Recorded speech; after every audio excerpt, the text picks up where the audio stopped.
Morning, good afternoon, good evening. જ્યારે પણ blog જોતા હોય ત્યારનું વિશ તમે લઈ શકો છો. જય માતાજી બધાને અને સ્વાગત છે બધાનું નવા બ્લોગની અંદર.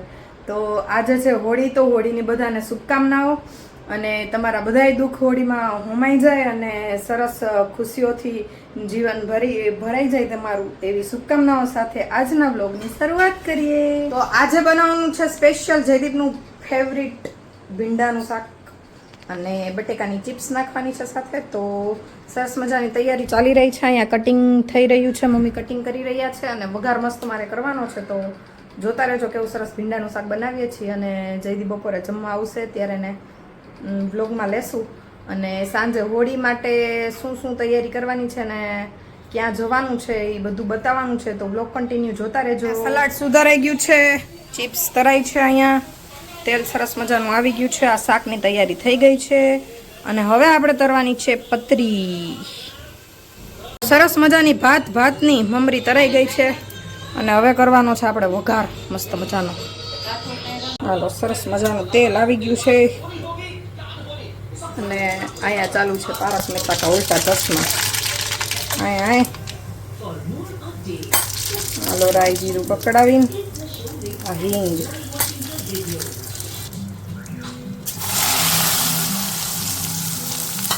નાખી લીધો ભીંડો,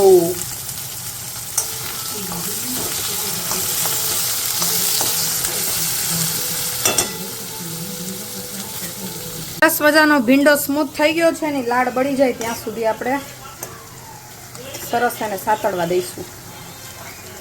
ભીંડો સરસ મજાનો થઈ ગયો છે. હવે એમાં નાખી દઈએ લસણ અને આદુની પેસ્ટ.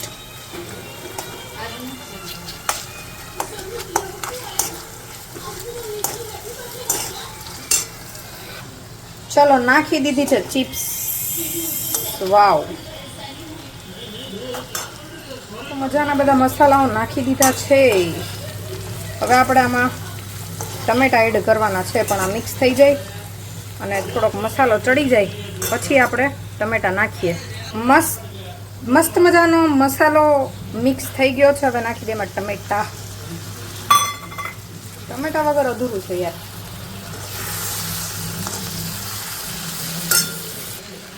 સરસ મજાનું ભીંડા અને બટેકાનું શાક ચડે છે. હવે થોડીક વાર એને ઢાંકી દઈએ.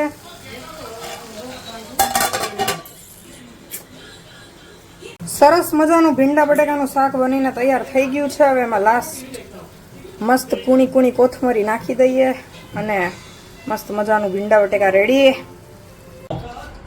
આવી ગયા હો સાહેબ. જમીને સરસ મજાનો આરામ કરી લીધો અને અત્યારે વાગવામાં થઈ ગયા છે 7:15. સાહેબ જમીને વયા ગયા હતા બેંકે અને અત્યારના રિટર્ન થઈ ગયા છે બેંકેથી. તો હવે આગળનો પ્લાન શું છે એ સાહેબ આવે પછી એને પૂછી લઈએ, પછી ખબર પડે. એટલે સાહેબ આવીને ફ્રેશ થઈ ગયા. તો સાહેબ શું પ્લાન છે હવે તમારો? કાંઈ નહીં, જો જવાનું છે હવે હોલિકા દર્શન કરવા માટે ગામમાં. પછી ઘણી બધી જગ્યાએ તો ઇન્વિટેશન, એટલે જ્યાં પહોંચાય ત્યાં થોડીક વાર ચક્કર મારતા આવી, દર્શન કરતા આવી, પ્રદક્ષિણા કરતા આવી. આમ અહીંયા જવાનું ફરી બે જગ્યાએ. મારે તો દર્શન કરાય નહીં એટલે જયદીપ જાય છે. આજે આ સાહેબ એકલા જાય. સારું, અમારા વતી દર્શન કરી લેજો. ના, તમારા વતી બધા વતી દર્શન કરશું, પ્રાર્થના કરશું અને આવનારું વર્ષ સારું રહે, સુખમય રહે. પછી શું કહેવાય, આરોગ્યમય રહે. ઓહો, નિરોગી રહે. એવી પ્રાર્થના કરશું. બ્લોગ આલે જો આપણો. આમાં બ્લોગ આલે છે, સુમિત આલે છે. સુમિતભાઈ આવી ગયા. સારું, તો હાલો દર્શન કરી આવી, પછી ફરી મળીએ નિરાતે. પોસિબલ હશે તો બધા માર્કેટમાં દર્શન કરાવડાવશું. થોડા વિડીયો ક્યાંક લેશું તો ટ્રાય કરશું કેવો માહોલ છે એના ઉપર આધાર. ચાલો ફરી મળીશું. તો હાલો ભાઈ, આપણે પહોંચી ગયા છીએ માધાપર અને માધાપરની હોળી પ્રગટી ગઈ છે. આપ જોઈ રહ્યા છો ભાઈ, ધોમ પબ્લિક છે અહીંયા. અને આ વખતે તો વરરાજાએ જાજા છે ભાઈ. જો હોળી મસ્ત પ્રગટી ગઈ છે, જ્યારે વ્યવસ્થિત જાય છે. અને ભાઈ આ હોળીની પ્રદક્ષિણા કરવાનું ઘણું મહત્વ છે.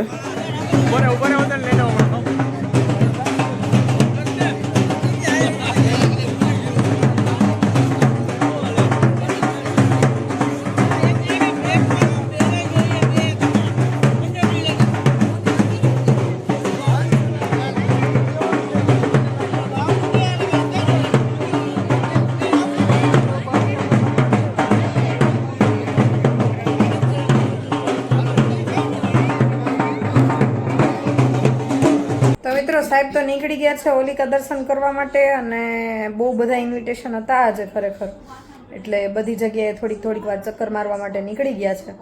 તો આપણે બનાવવાની છે હવે રસોઈ. તો વિચારું છું કે મિક્સ ખીચડી, આપણે ગિરનારી ખીચડી કહીએ એ ટાઈપની વઘારેલી ખીચડી બનાવું. તો ચાલો સ્ટાર્ટ કરીએ. સરસ મજાની તૈયારી કરી લીધી છે ગિરનારી ખીચડી વઘારવા માટેની. તો જો બતાવી દઉં શું તૈયારી કરી છે એ. આમાં સરસ મજાના બધા ઝીણા ઝીણા વેજીટેબલ્સ કટ કરી લીધા છે. ફુલાવર, કોબી, ટમેટું, આ છે ચોરી, ગાજર, બટેકા, ડુંગળી, લીલી ડુંગળી, કેપ્સિકમ, મરચું, લસણ અને આમાં બધા લઈ લીધા છે ગરમ મસાલા. થોડા લેવાના બાપા, વખમાં પડે. આ બધા મસાલા લઈ લીધા છે અને આમાં મેં ખીચડી અને એની સાથે થોડી બધી મિક્સ દાળ, પંચરત્ન દાળ, પછી ચણાની દાળ અને મગની છડી દાળ, ચોખા બધું લઈને મિક્સ કરીને ધોઈ લીધું છે. અને હવે સરસ મજાના બધા મસાલા સાથે આમાં વઘાર કરવાનો છે. તો વઘાર માટે મેં ખાલી તેલ નથી લીધું, થોડું ઘી પણ લઈ લીધું છે, એટલે ટેસ્ટ આવે મસ્ત. આમાં તો હોય એટલા વેજીટેબલ ઓછા ભાઈ, જેટલા નાખીએ એટલા મસ્ત લાગે. અને હા, હજી ખાસ આમાં રહી ગયું છે એક, આપણે બી લેવાના છે, માંડવીના બી લઈ લઈએ થોડાક, એટલે મસ્ત મજાની બનવાની છે ખીચડી. જો મસ્ત પાછો ઘીનો વઘાર કરીએ એટલે ટેસ્ટ પણ એકદમ મસ્ત લાગે.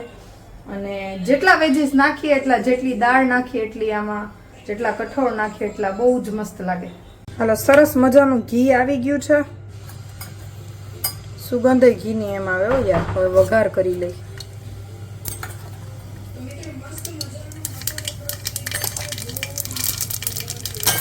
અને આ નાખી દીધી હવે જીરું મીઠું, સોરી રાઈ ને જીરું નાખી આ નાખી દીધી હિંગ. હવે આ બધા મસાલા અને બી નાખી.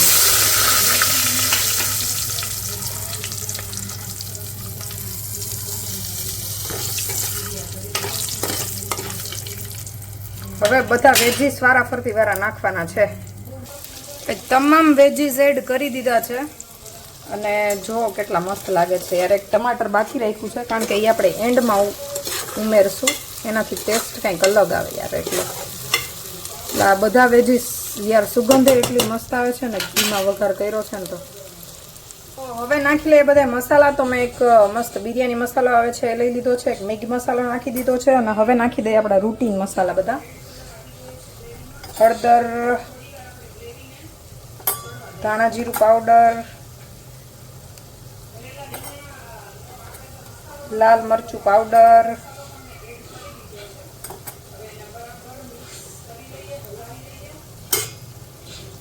અને નમક, સ્વાદ અનુસાર નમક. સરસ મજાનો મસાલો છે ને એકદમ મિક્સ થઈ ગયો છે વેજી સારે. હવે એમાં નાખી દઉં ટમેટા.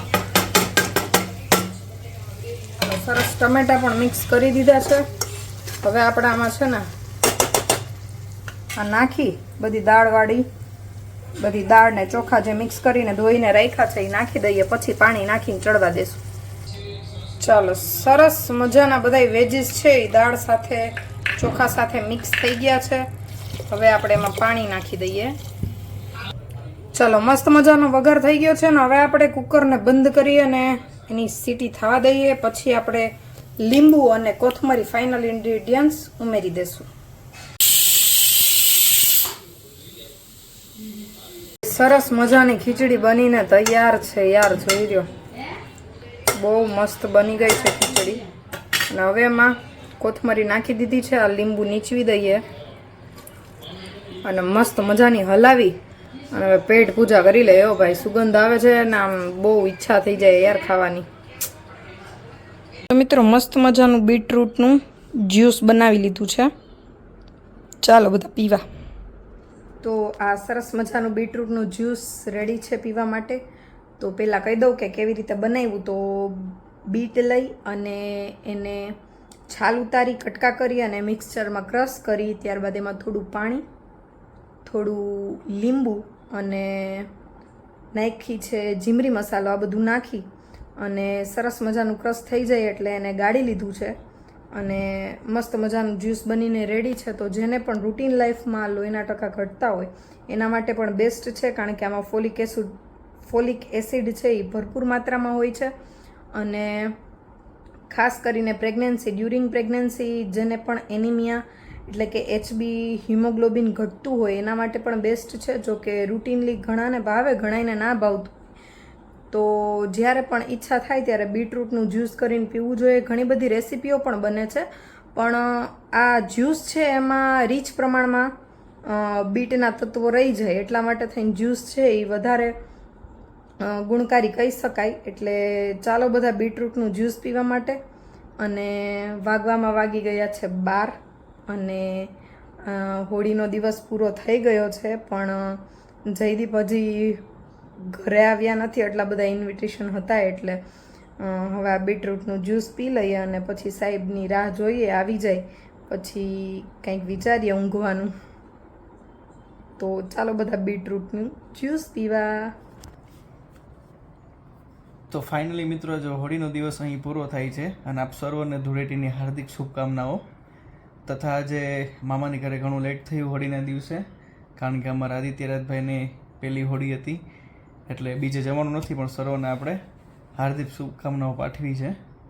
તો મિત્રો, ફરી મળીશું એક નવા વ્લોગ સાથે. ત્યાં સુધી બધાને જય માતાજી, ગુડ નાઇટ.